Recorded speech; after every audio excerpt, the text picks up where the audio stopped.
Hello everyone. आज मैं आपको आयुर्वेद के एक ऐसे सफल चिकित्सक और सफल शिक्षक से मिलाने वाला हूं जो हमारे डॉक्टर ठाकुर राकेश सिंह सर हैं।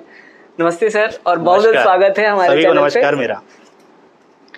देखिए, आज सर से जानेंगे कि फ्यूचर स्कोप ऑफ बीएमएस या आयुर्वेदा का क्या है, क्योंकि जो भी आयुर्वेद में एडमिशन लेना चाहते हैं उनको सबसे ज़्यादा डाउट यही रह रहा है, या जो पहली फर्स्ट ईयर में आ रहे हैं उनको सबसे ज़्यादा डाउट यही रह रहा है कि आयुर्वेद का फ्यूचर स्कोप क्या है।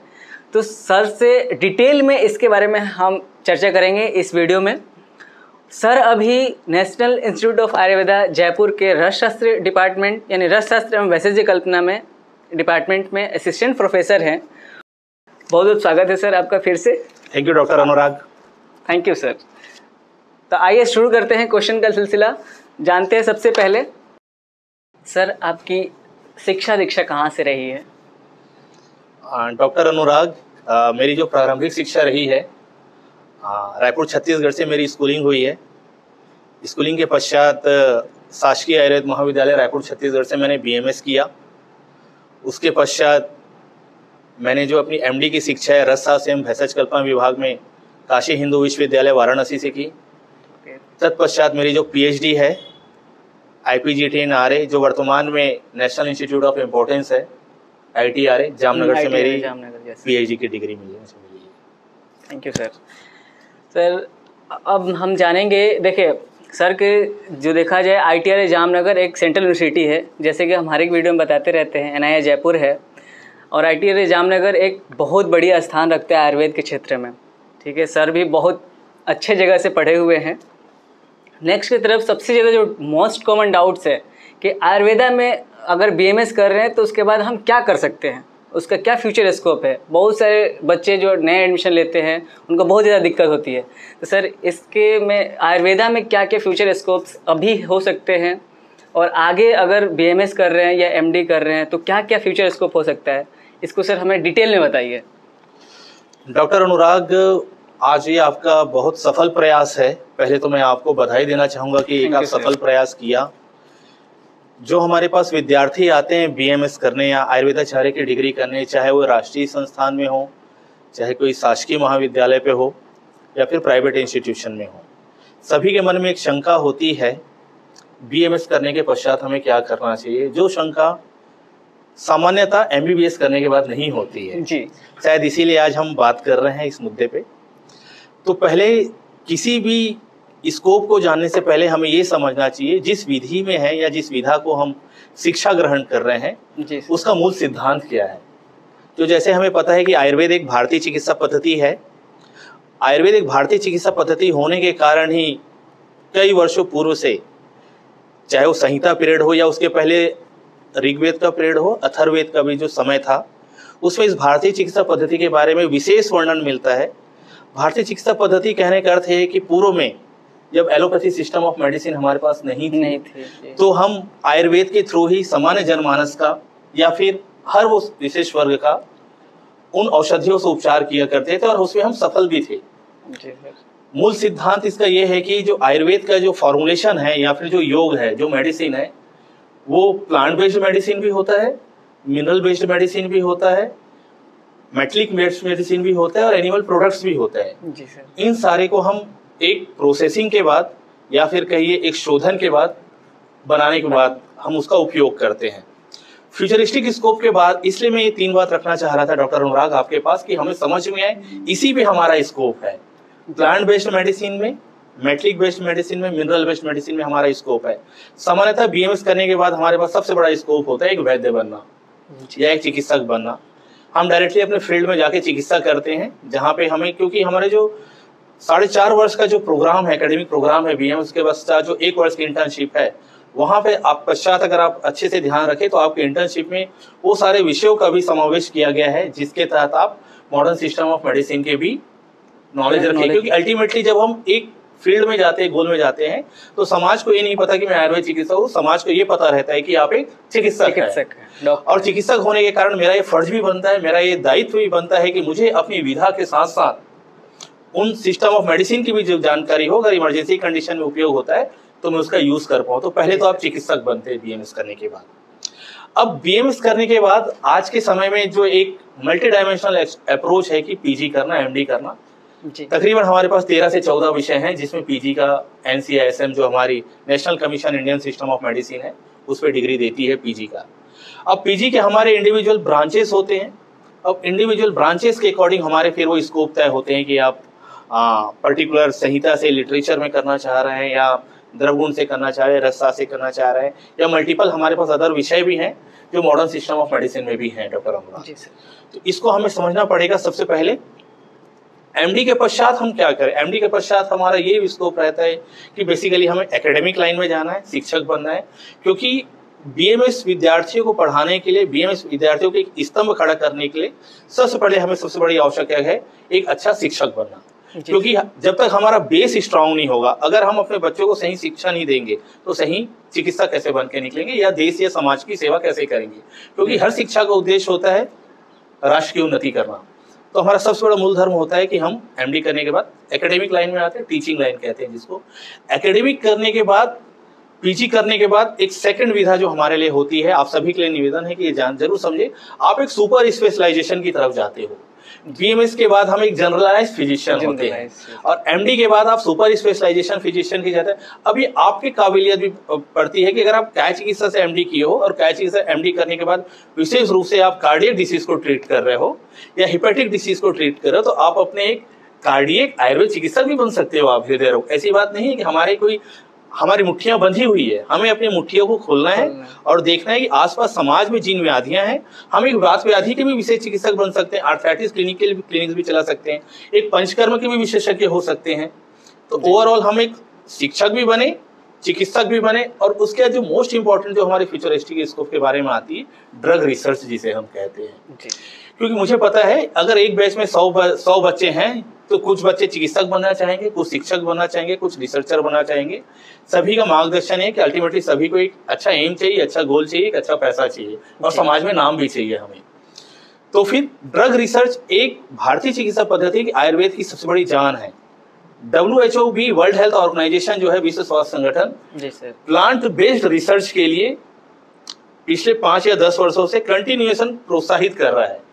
तो और ये प्लांट बेस्ड रिसर्च कौन करेगा? आप करेंगे, हम करेंगे, निश्चित रूप से एक आयुर्वेद विधा लोग भी करेंगे। जी सर। प्लांट के साथ साथ हमारे पास मेटलिक भी है, मिनरल्स भी हैं। इस विधा को आप ड्रग रिसर्च के फॉर्म में लेके जा सकते हैं। आप अपनी रिसर्च की एक्टिविटीज को प्रमोट कर सकते हैं। इस रिसर्च की एक्टिविटीज को प्रमोट करने के लिए आयुष मंत्रालय, भारत सरकार, इवन हमारा राष्ट्रीय आयुर्वेद संस्थान जयपुर भी बच्चों को प्रोत्साहित करता है कि आप रिसर्च के विंग में कैसे आगे बढ़े। वर्तमान में CCRS ने, central council of research in Ayurvedic science ने एक स्पार्क करके स्कीम निकाली है। इस स्पार्क स्कीम के तहत BMS जो फर्स्ट ईयर से फाइनल ईयर तक का बच्चा है उसको 50,000 रुपीज का ग्रांट मिलेगा अपने रिसर्च करने के लिए। तो this is the initiation of our honourable prime minister Narendra Modi ji and with the help of different association of ministry of AYUSH, government of India, कि अब हमारे पास एक, मान लीजिए डॉक्टर अनुराग आप ही हैं, एक कोई हमारा बच्चा रिसर्च करना चाहता है, फंड की दिक्कत आती है रिसर्च में, तो BMS लेवल से ही अब भारत सरकार, आयुष मंत्रालय रिसर्च को प्रोत्साहित कर रहा है। स्पार्क स्कीम के तहत आपको एक निश्चित फंड दिया जाएगा और आप अपने रिसर्च एक्टिविटीज को प्रमोट कर सकते हैं, ताकि अब आने वाले भविष्य में BMS के बाद जब आप MD में पहुंचे तो आप समझ पाएंगे कि रिसर्च में क्या कमियां थी और किस तरीके से हम प्रपोज कर रहे हैं। चौथा जो मोस्ट इंपॉर्टेंट है, जो हमारे फॉर्मुलेशन ड्रग डेवलपमेंट में या ड्रग डिस्कवरी में, आज मल्टीपल फार्मेसीज ओपन है हमारे पास और उन फार्मेसीज को हमारी आवश्यकता है। कई बार मैं नहीं कहूंगा, सत्य है, हमें भी कमियां रह जाती है। हम अपने विषय को कई बार अच्छे से नहीं समझ पाते हैं या फिर विषय को सही से समझा नहीं पाते सामने वाले को, तो अंतर्गत होता है कि नंबर ऑफ सिलेक्शन हमारी फार्मेसीज में कम हो जाते हैं। तो ऐसा नहीं, BMS ग्रेजुएट भी फार्मेसी में सिलेक्शन ले सकता है, क्योंकि एक ड्रग टेस्टिंग एक दूसरा स्कोप है रिसर्च के बाद।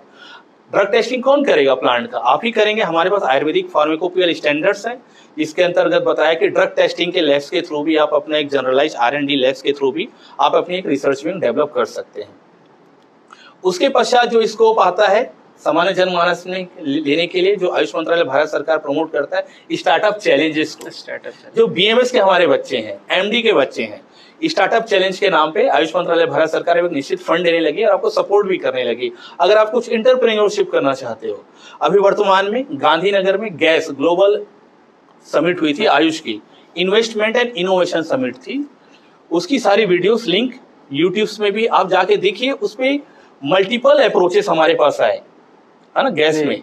जो आयुर्वेद के बच्चे गौमूत्र को लेके, काउ यूरिन्स को लेके, उसमें मल्टीपल टाइप के अप्रोचेस बनाए जा रहे हैं। मल्टीपल प्लांट बेस्ड मेडिसिन से लेके मेडिसिन टू होम एक हमारे कॉन्सेप्ट होता है, डोर टू डोर एक कॉन्सेप्ट होता है, मार्केट टू होम एक होता है, होम टू होम कॉन्सेप्ट। तो आज हर घर में हमारे पास स्पाइसेस हैं, कुछ मसाले हैं, हर घर में हमारे पास पौधे हैं। तो ये सब चीज कहाँ की है? आयुर्वेद की ही देना है। मल्टीपल स्पाइसेस जिसको TKDL traditional knowledge of digital library patent करती है, प्रोटेक्ट करती है। तो एक हमारे पास स्कोप हुआ स्टार्टअप का, एंटरप्रेन्योरशिप का, कि आपके अंदर कुछ आइडियाज हैं जो आपको लगता है कि मिसिंग है, गैप्स है, या फिर जो आपने BMS में सीखा उस स्टार्टअप को एंटरप्रेन्योर चैलेंज लेके आप जाए, तो हर एक भारत सरकार या फिर भारत सरकार आयुष मंत्रालय उसमें आपको सपोर्ट कर रही है, ये कर सकते हैं। रिसेंटली एक नया कॉन्सेप्ट है जिसके बारे में जानना चाहूंगा, बहुत से हो सकते हैं हमारे नौजवान बच्चों को, विद्यार्थियों को इसका अनुभव नहीं होगा। आयुर्वेद आहार, आयुर्वेद आहार अभी रिसेंट रेगुलेशन आया है हमारे पास, क्योंकि अभी हमें भी नहीं पता है, ये सर के द्वारा हमें भी पता चल रहा है और आपको भी अभी ही पता चलेगा। यह अनुराग, मैं इसलिए सोचा बात रखूं आप लोग के पास, क्योंकि हमारे पास स्कोप ही स्कोप है अनुराग। आयुर्वेद आहार एक ऐसी कैटेगरी है, एक food safety and standard authority of India होती है, FSSAI। इसके अंतर्गत आपको आयुर्वेद आहार की लाइसेंसिंग दी जाए। अब सोचिए आप लोग खुद, एक औषधि आप बना रहे हैं और एक आयुर्वेद आहार के नाम पे, अगर कुछ आयुर्वेद आहार के नाम पे कुछ प्रोडक्ट आप मार्केट में लेके आते हैं, जनरलाइज्ड वीकनेस के लिए हो सकता है, हेल्थ प्रमोशन के लिए हो सकता है, क्वालिटी ऑफ लाइफ हो सकता है, डिसीज ओरिएंटेशन हो सकता है। नाउ आप सोचिए जो मल्टीपल सुपर स्पेशलिटी हॉस्पिटल होती है, बड़ी बड़ी सुपर स्पेशलिटी हॉस्पिटल, और उनके अंदर जो कैंटीन होती है, उस कैंटीन में क्या देते हैं? किडनी बेस्ड जो पेशेंट है उसको अलग औषधि दी जाती है, आहार दिया जाता है। जो डायबिटीज रहते हैं उसको अलग आहार दिया जाता है। तो इन्हीं सब चीजों को सोच के आयुष मंत्रालय, भारत सरकार और ministry of health and family welfare के ज्वाइंट वेंचर से एक हम आयुर्वेद आहार नई कैटेगरी आई। ये आप लोग के लिए बहुत बड़ी ऐसी अपॉर्चुनिटी है ना। इनिशियल फेज में है, लेकिन ऐसी अपॉर्चुनिटी जिसके अंदर डिफरेंट कैटेगरीज बताई गए हैं आयुर्वेद आहार का, और अब आयुर्वेद आहार का लाइसेंसिंग लेके, रेगुलेट करके, और मल्टीपल जो ब्रांडिंग कंपनीज हैं बड़े बड़े इस आयुर्वेद आहार की कैटेगरीज में आने वाली है। तो ये मत सोचिए आपके स्कोप नहीं है, मल्टीपल स्कोप है, और भविष्य में आने वाले 2 से 5 वर्ष में आप पिछले देखिए, आपने पिछले जो 3 वर्ष का कोविड का समय बीता हमारे लिए, बहुत कठिन था ये कोविड का समय हमारे लिए। कहीं न कहीं हम अपने निकट जो हमारे साथी थे उनको हमने देखा कि कोविड की कैसी परिस्थितियां थी, लेकिन इस कोविड के समय में ministry of health and family welfare के साथ मिनिस्ट्री ऑफ आयुष हर कदम पे खड़े रही। इसके कारण आप देखेंगे जो इंटरवेंशंस हुआ या इंटीग्रेशन हुआ एलोपैथिक मेडिसिन के साथ, किसका? आयुर्वेदिक सिस्टम ऑफ मेडिसिन का, तो इतने मल्टीपल केसेस रिपोर्टेड है हमारे पे, जिस जो कुछ पब्लिश डाटा भी कहते हैं, पब्लिश रिपोर्ट्स भी कहते हैं कि अगर आयुर्वेदिक औषधियां मॉडर्न मेडिसिन के साथ ली गई तो रिकवरी रेट जल्दी देखी गई है हमारी। अगर हमारे 16-18 डेज में रिकवरी रेट देखा जाए तो 10 to 12 डेज में ही यहाँ देखा गया रिकवरी रेट। मीन्स ये है हमारी औषधियां काम करती है, वैज्ञानिक प्रमाण के साथ काम करती है, और इस वैज्ञानिक प्रमाण के साथ काम करने के कारण हम ये बिल्कुल आज कह सकते हैं कि आयुर्वेद भारतीय चिकित्सा पद्धति का वैज्ञानिक रूप से आने वाले समय में जितने हम वैज्ञानिक रूप से लोगों को समझा पाए, औषधियां दे पाए, औषध का गुणवत्ता दे पाए। औषध का गुणवत्ता भी एक स्कोप है, मल्टीपल स्कोप, कि हम क्वालिटी ऑफ कई बार मेडिसिन नहीं दे पाते। क्वालिटी ऑफ मेडिसिन क्यों नहीं दे पाते? क्योंकि हम क्वालिटी ऑफ रॉ मटेरियल नहीं दे पाते। तो आप लोग के लिए एक और, माय डियर स्टूडेंट, एक और बहुत बड़ा स्कोप है, जो क्वालिटी ऑफ रॉ मटेरियल की आप सब्जेक्ट्स पढ़े हो तो आपको पता है कि अश्वगंधा में क्या क्वालिटी होनी चाहिए, कैसा रॉ मटेरियल। आपसे अच्छा कौन बचाएगा? जो मार्केट में बेच रहे हैं उससे अच्छा आप बताओगे, क्योंकि आपने उसकी परीक्षा पास की है। तो आप, ये तो मेरा दूसरा सजेशन है, बहुत मोस्ट इंपॉर्टेंट है कि हम अभी जो हमारे BMS में पास आउट बच्चे हैं, MD पास आउट बच्चे हैं, वो रॉ मटेरियल सेलिंग पे ध्यान नहीं दे रहे हैं। जबकि रॉ मटेरियल का जो मार्केट है, भारत का जो मार्केट है, करोड़ों रुपये है। अगर आप केवल एक अश्वगंधा को टारगेट करोड़ों रुपए है ईयरली टर्नओवर, ईयरली, मान लीजिए आप केवल हरिद्रा ही बेचते हैं, आप केवल अश्वगंधा बेचते हैं, आप केवल त्रिफला बेचते हैं, लेकिन क्वालिटी होनी चाहिए। क्योंकि आपसे कौन खरीदेगा? फार्मेसी खरीदेगी, जब पता चल जाएगा। और हाँ, लेकिन उसके लिए आपको क्वालिटी देना पड़ेगा, क्वालिटी प्रोडक्ट। और क्वालिटी कैसे होगा? उसके अंतर्गत जो औषधियों के अंदर जो मार्कर है वो प्रेजेंट होना चाहिए। तो आप केवल त्रिफला को टारगेट कीजिए। आप अभी जो सनसमनी वटी, हम गुड़ुची घनवटी के नाम से पूरे मार्केट से गुड़ुची खत्म हो गई, इतनी गुड़ुची की सेलिंग हुई है। तो आप समझ सकते हो कि door to home, home to home, market to market हमारे पास मल्टीपल अपॉर्चुनिटीज है हमारे पास काम करने के लिए। सिर्फ हमें कमी थोड़ी रह जाती है हमारी इच्छा शक्ति की। आप अपने आप को किसी भी लेवल पे कम ना समझिए। MBBS allopathy system of medicine एक उनका काम करने का तरीका है, वो भी डॉक्टर है, एक हमारी विधा है। तो हम अपनी विधा को समझे, पहचाने, और 4.5 वर्ष का समय, 1 साल का इंटर्नशिप बहुत लंबा समय होता है। जी सर। आप बिल्कुल डिसाइड कर सकते हैं आपका फ्यूचर, आपका ब्रेन आपको किस दिशा में लेके जा सकते हैं। आयुर्वेद बहुत ब्रॉड है, हम पूरी चीज़ को हम अपने लाइफ में नहीं कर सकते हैं। आयुर्वेद के किसी एक, जैसे सर ने बताया कि इतने सारे डिपार्टमेंट हैं, इतने सारे सब्जेक्ट हम पढ़ते हैं, उसमें से किसी एक पार्ट को उठाएं और उस पर हम अपने लाइफ में आगे बढ़ने की कोशिश करें तो ज़्यादा हमारे लिए बेहतर होगा, हम ज़्यादा अपने लाइफ में बेहतर कर पाएंगे। जो भी नए स्टूडेंट आ रहे हैं, आप बेझिझक एडमिशन लीजिए BAMS में, चाहे कोई भी कॉलेज मिल रहा है, आप उसमें सही से पढ़ना ज़रूरी है। जैसे सर ने कहा कि पहले हमें पढ़ना ज़रूरी है, हम जानेंगे नहीं अगर सही से तो हम उस चीज़ को यूज़ भी नहीं कर सकते हैं। तो इस चीज़ का ध्यान रखें। नेक्स्ट अब हम जानेंगे कि सर जो नए स्टूडेंट आते हैं वो मोस्टली क्या बच्चे होते हैं जो कि